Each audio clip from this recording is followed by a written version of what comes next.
Hey everybody, it's Lon.TV, and it's time once again for your weekly wrap-up. And this week we're going to talk about NASgravation, or aggravation, about network-attached storage devices. There was some big stories in the NAS world over the last 2 weeks. One involved Qnap and ransomware, and another involved Synology that some say might be ransomware coming from the company. Let's get to it.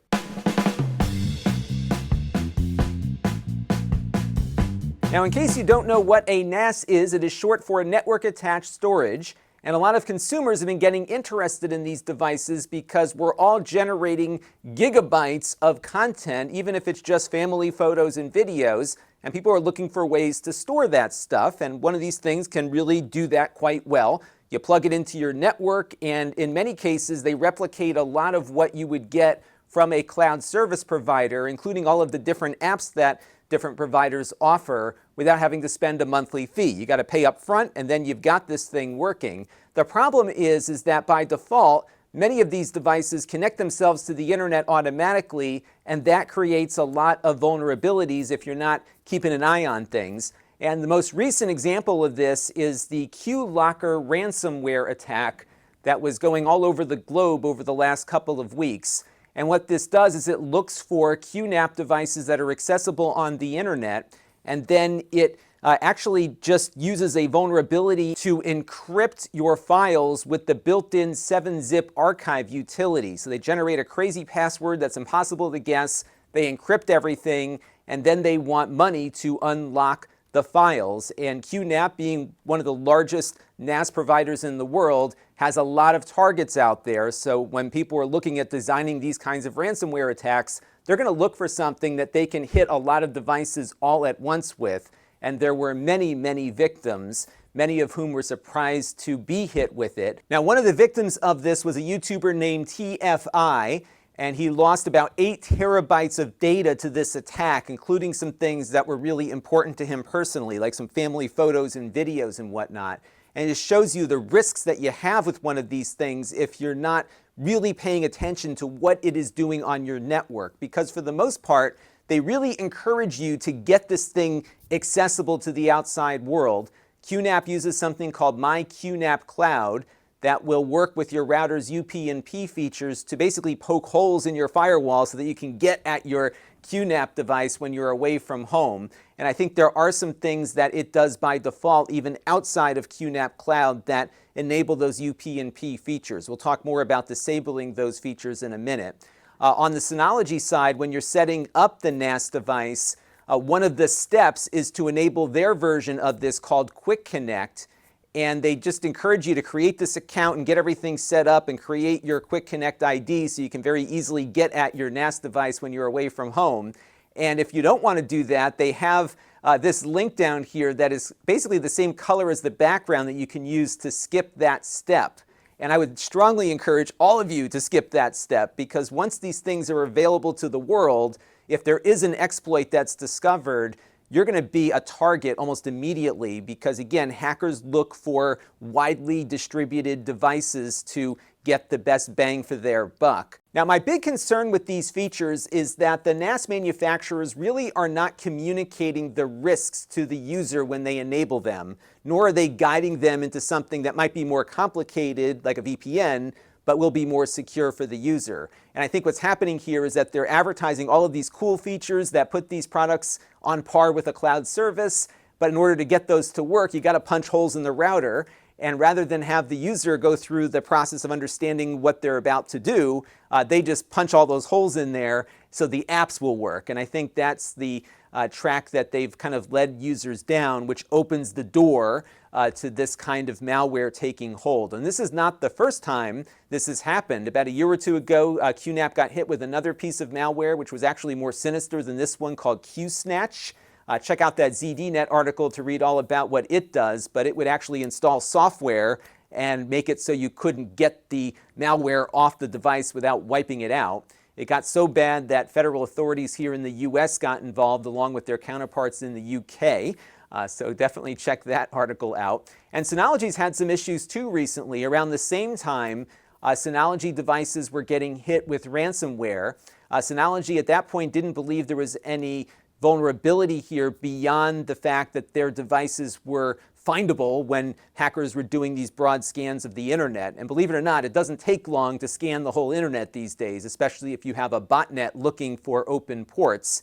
And when they found a Synology device, probably through one of these Quick Connect addresses, they were going into those devices using the admin username and then trying to guess the password with brute force. So around this time, a lot of people saw a lot of attempted and failed logins as this hacking group was attempting different passwords. And in many cases, a consumer setting this up might just use a very weak password along with the admin username, and then the malware got installed. Now, all that said, these NAS devices can be very useful in a variety of different scenarios. I use them all the time. I like them because they're reliable, they're relatively stable, they don't consume all that much power, and I have a lot of storage that I have on my network that stores all the important stuff that I need to get my work done.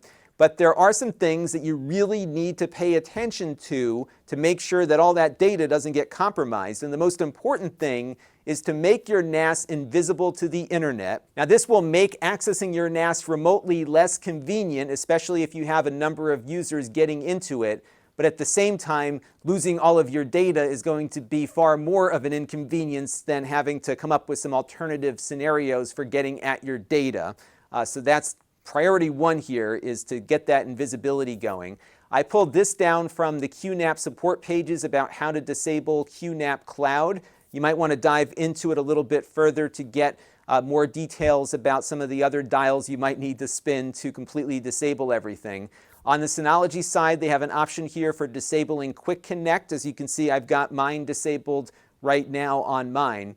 And then you got to go over to your router and disable UPnP and any port forwarding that you might have set up to your NAS that isn't necessarily needed for all the things that you're trying to do outside of your home or office. And when you disable UPnP, this might create some issues for other devices that you have on your network. But the reason why I always recommend disabling it is that UPnP essentially allows your router to open up holes that expose your stuff to the internet without your direct intervention. When these things boot up, they see if the router has UPnP. If it does, it says, okay, hey, open up all these different ports for me. And then anyone scanning the net is going to find whatever is on the other end of that port and cause some exploits to happen. So again, we're giving up some convenience here, but I think it's important so that you can gain control over what gets in to your network from the outside. This is what it looks like on my Ubiquiti router. Everyone's router has some different setting, but they generally all call it the same thing, UPnP. And many routers out there have this enabled by default. Now you ask, how will I get to my stuff from the outside? Well, the best way to get at it from the outside is to use a VPN. And this gets confusing because you hear all of these VPN services advertising to you all the time. This is different. This is having a VPN running in your office or home.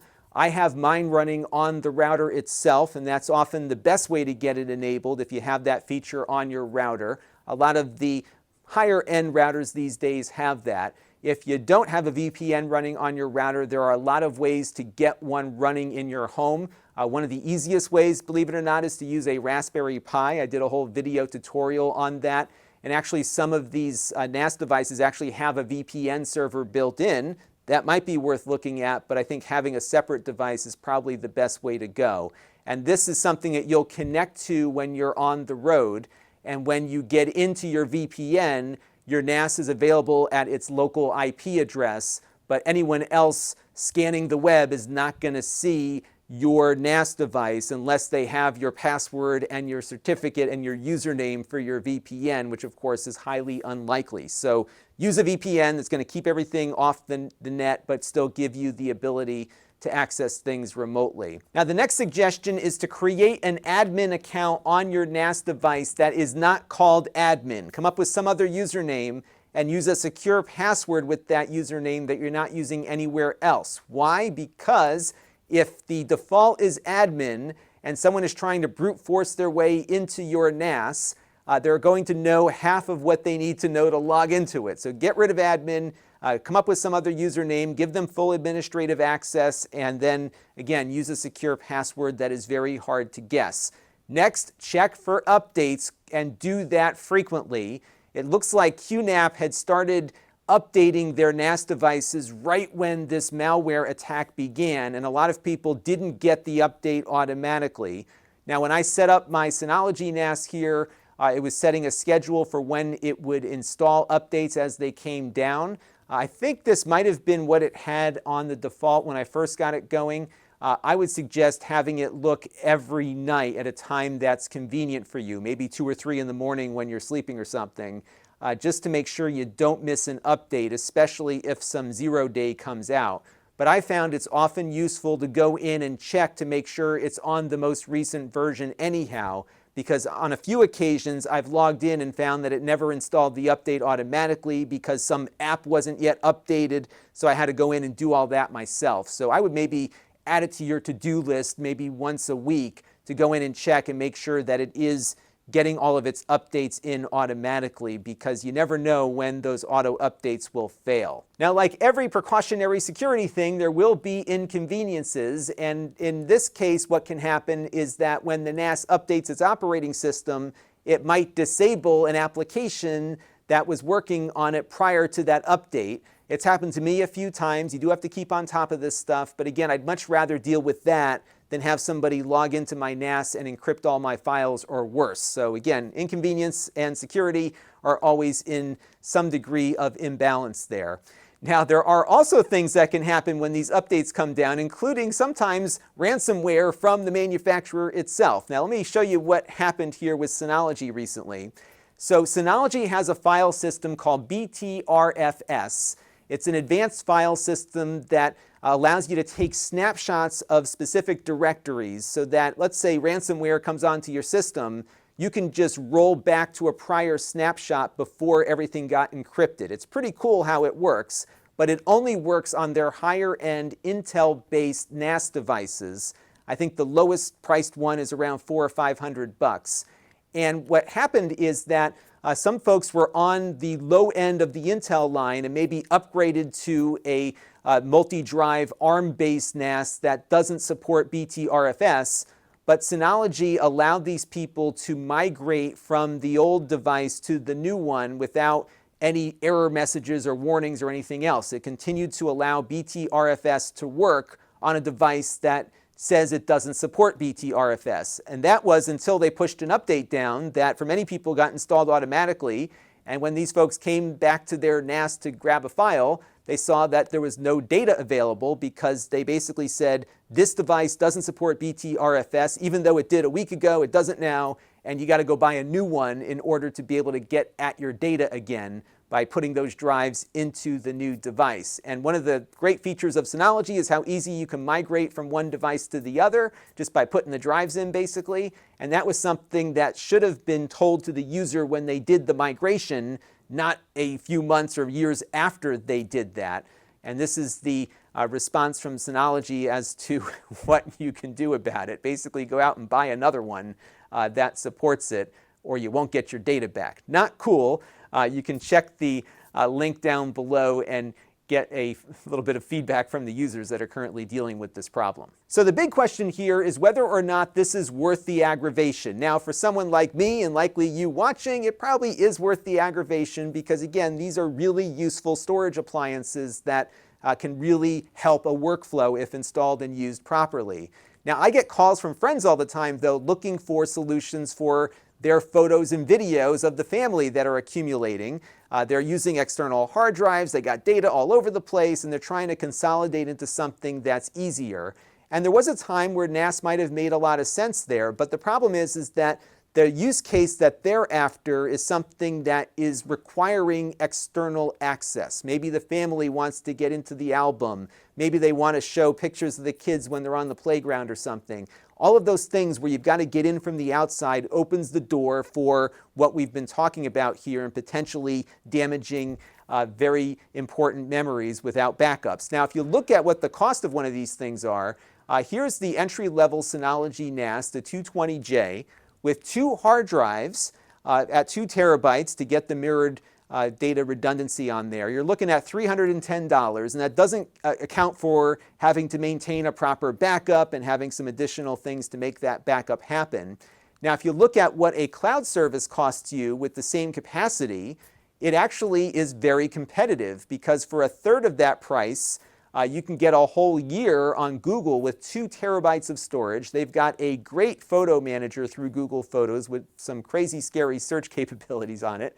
You get all the other Google stuff, including the Google Drive as part of your deal there. And I'm pretty sure you can bring in the whole family under that plan as well.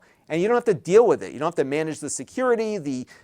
It's relatively secure, provided your passwords are up to date and you've got 2-factor authentication on there. And it's somebody else's problem to keep all of that stuff running, right? And then your family can also get in and do whatever you want them to do within those applications.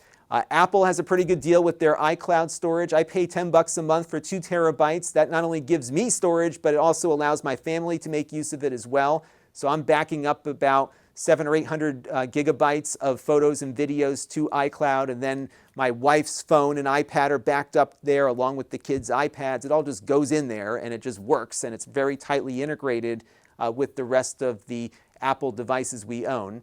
If you have an Amazon Prime account, you get access to their photo storage for free right now, and they don't limit what you put into it based on file size. You have to pay for video storage, but full resolution photos with a Prime account are free, and they've got a pretty good photo album there as well. Flickr actually looks pretty reasonable too. $5 a month, unlimited storage. I don't think they store video on Flickr, but still a pretty competitive option there if you're looking for safe and secure photo storage. Again, you're putting your stuff somewhere else. You have to trust that the company's still going to be there, yada, yada, yada. But I think there are some things to consider here, especially given that you can pay $300 up front or pay less than that and get a pretty good service that will give you the security and convenience that you're looking for. Now, you could argue there are some cost savings with going with the NAS, because you pay $300 one time and it's yours versus $100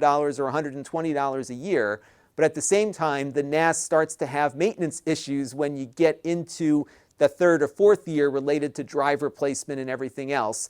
The NAS we were just looking at has a 2-year warranty, so if it dies in the 2.5-year mark, you're going to have to get a whole new one. So, you know, at the end of the day, it kind of balances out, and many of these cloud services do offer you ways to secure a local backup to what you're also uploading to the cloud that, again, might be easier for the average consumer to manage. But still, if you want to own and control your data, there's nothing better than a NAS, and I often recommend to my techie friends to consider one.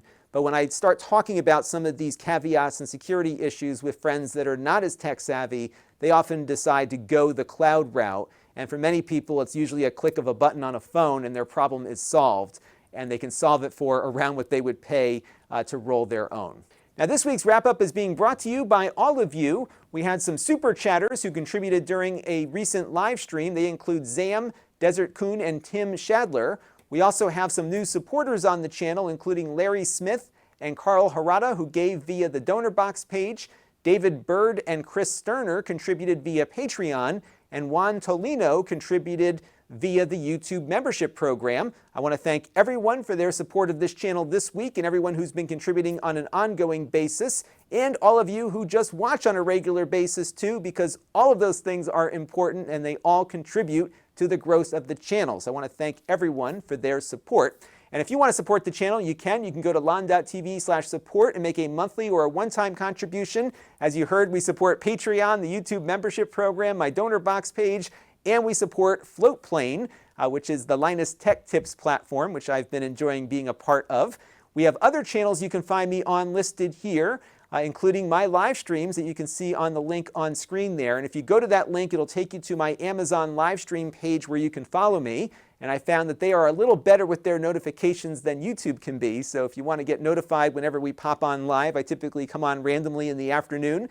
Definitely give me a follow over there. You can follow me on other places too, including our Facebook group. We have our email list at lon.tv/email, which is very infrequent. I only email if we've got something big coming up. And then we have my store where I sell previously reviewed items that I purchased. And you're going to be buying the item that we actually reviewed here on the table.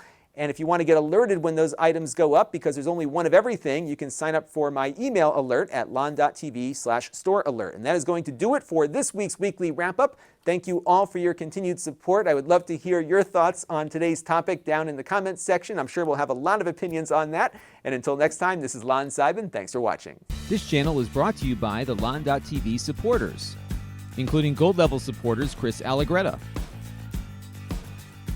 Tom Albrecht, Jim Callagher,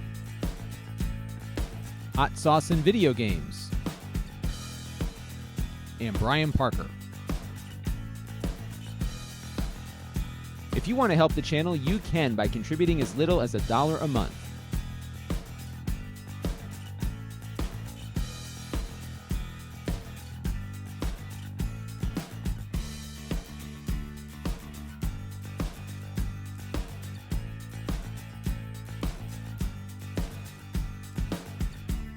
Head over to lon.tv/support to learn more.